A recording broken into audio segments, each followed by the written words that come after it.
Hey guys, Josh here with the review of Ant-Man issue number 1. Now, for all of you guys, including me, I was hesitant to check this book out because I know the movie's coming out, so I was like, oh, they're just making this book for the movie, which probably is why they're making it.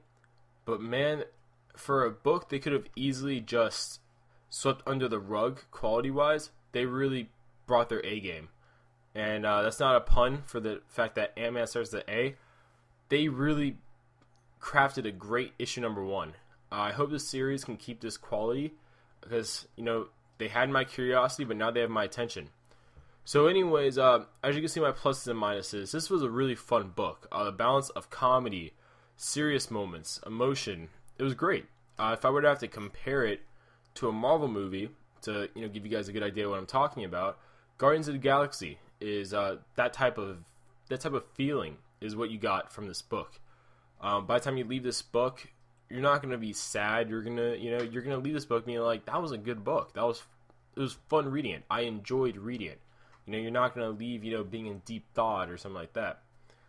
So another plus is the relationship and dynamic between Scott and his daughter Cassie, or Casey. I've heard it be pronounced both ways.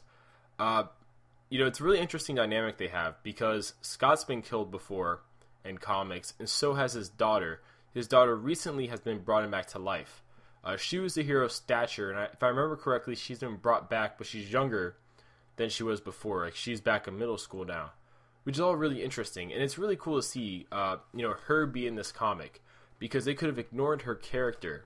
But also at the same time, everything Scott Lang has really ever done in his life has been for his daughter, and still in this comic that reigns true. So I'm glad that's continuing on, because that's like a core element of the character.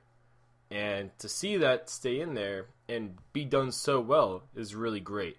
Like, to see him, be at odds with his overprotective ex-wife and, all that stuff. Which, in her defense, you do live in New York.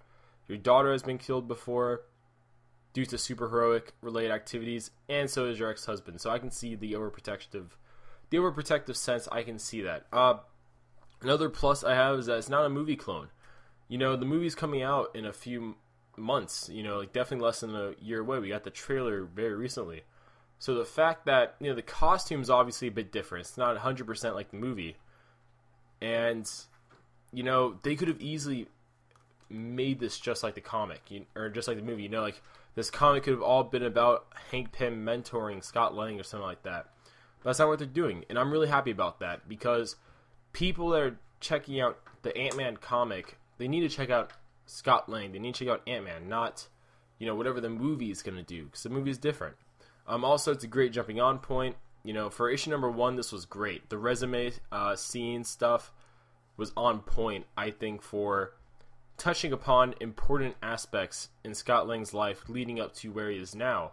Because, I feel like a lot of number 1s always struggle with this. For an already established character, how do you recap everything he's done without it seeming really, forced in there and, very bland to the story, like not adding anything? But, in this case, by him applying for a job at Stark Industries, it totally makes sense. Like, it totally fits in there. He has a resume, he has an interview, they're asking him questions about certain interesting things on his resume.